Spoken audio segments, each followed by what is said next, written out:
Welcome back to Bun and Cheese Reviews. This is a top 10, my first top 10 on the channel, but it's split into 2 weeks because a top 10 is going to be a pain to edit in with all the stuff that I do, so it's just going to be taking too long. So this is going to be from 10th place to 6th place, and then next week will be from 5th to 1st.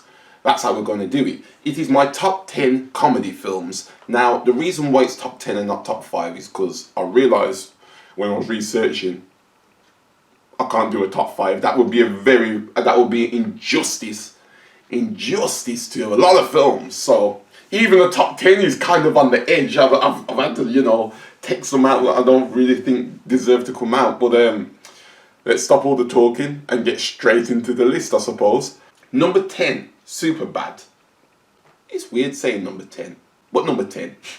Okay, so I grew up with many great teen comedy films like American Pie, Mean Girls, and even Road Trip, all of which I liked and even considered putting on this list of the first two-parter of this series. But narrowly, they all missed out on the cut. And for American Pie in particular, I feel kind of bad. But, the films on this list are something else. And the reason why I mentioned those on the Superbad segment is because I feel like this movie is the perfect example and perhaps the best ever coming of age high school comedy. I remind you, it's still bottom of the list at 10. Both Jonah Hill and Michael Cera, I think that's how you say his name, Cera, excel in their leading roles for two very different reasons, with Hill nailing the confident, abrasive, but ultimately loyal friend in Seth, to Cera portraying a respectable and level-headed Evan. Then, not to forget the third member of the group, McLovin, portrayed by Chris Minns, who just perfected the pure randomness of that character. Written by none other than Seth Rogen and friend Evan Goldberg, based on their lives as teenagers growing up, showcasing how talented they are to produce something so funny. I'm pretty positive events didn't exactly go down as they did in this movie. Rogen also starred in the film alongside Bill Hader as two police officers that were just hilarious. And even though the three main characters were all outstanding, you just can't imagine the film without them. Rogen said out of all the movies he has done, this is the only one he doesn't ever want to touch again with a sequel because it's perfect to him. And I couldn't agree more. Number 9, Dodgeball. So I actually rewatched Dodgeball only a couple of months before writing this, and it's a film that ages extremely well. But let's not play around. When you have Vince Vaughn or Ben Stiller in a comedy movie, it's near certain to be a hit. And Dodgeball has both of them. Vaughn plays Peter LaFleur, who's just an average Joe, who needs to raise money to save his gym from going under. So he comes up with the insane idea to play in a dodgeball tournament to get the money. Obviously, you can imagine the amount of cheap nut shots and face shots the team undertake, both while training and competing. But hey, sometimes it's the simple stuff that works and adds to the comedy. Stiller plays his opposite, White Goodman, who owns a conglomerate gym and is the antagonist of the movie and plays it in to perfection, being skillful, dirty, and just outright disgusting.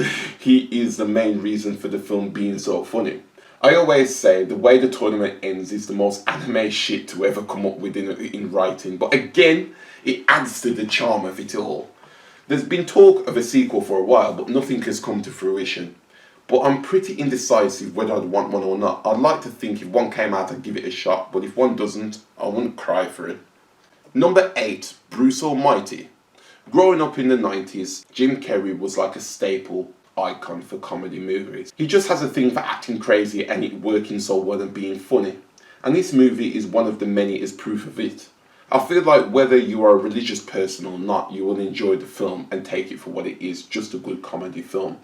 The premise is Carey's character, Bruce, doesn't feel like God is doing a good job based on how his life is turning out, so God gives him the powers to prove that he is. As you can imagine, the scenes and scenarios that happen from when he gets the powers is what makes the film special, with Bruce having fun at first and using them for his personal gain, and then realising the importance of it all come the end of the film. I must also add that Morgan Freeman being cast as God was perfection. I can't imagine any other actor playing the role. Plus we all know this dude has been old for time and wise for decades, so if the shoe fits. They also made the right decision to let him reprise the role in the sequel. It's just a shame that it wasn't as successful as this film. which is a little surprising to be honest, as I think Steve Carell is just as funny as Carey, and having a strong lead always helps push a film along. Number 7, Liar Liar.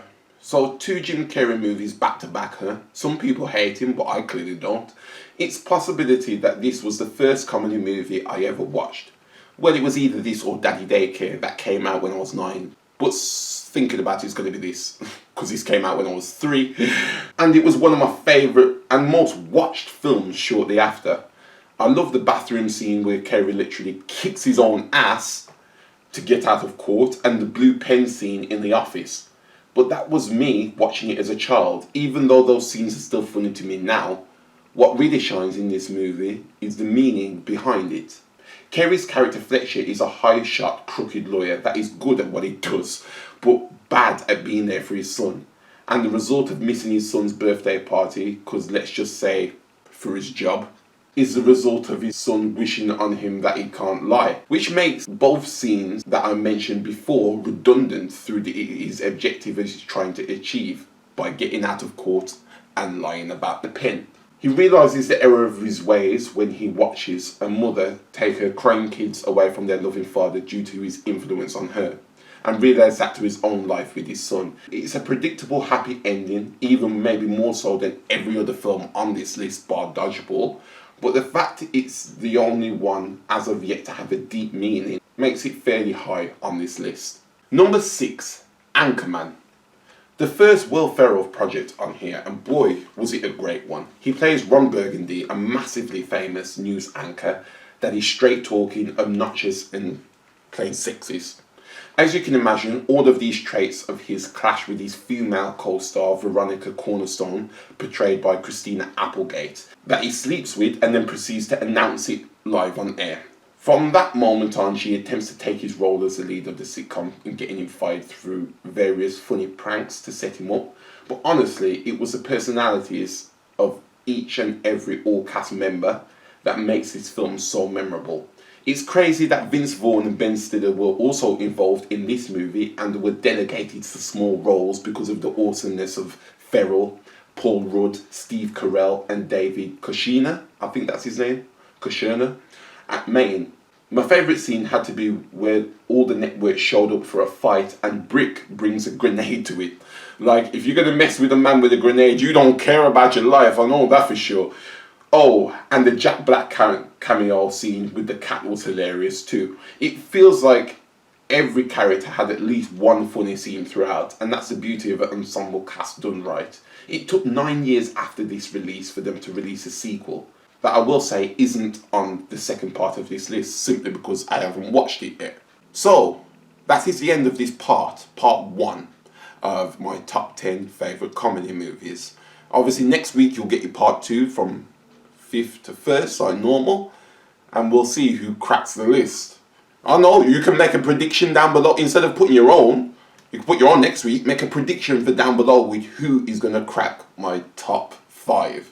So, up until then, up until next week, have a good rest of your weekend and week. Till next time.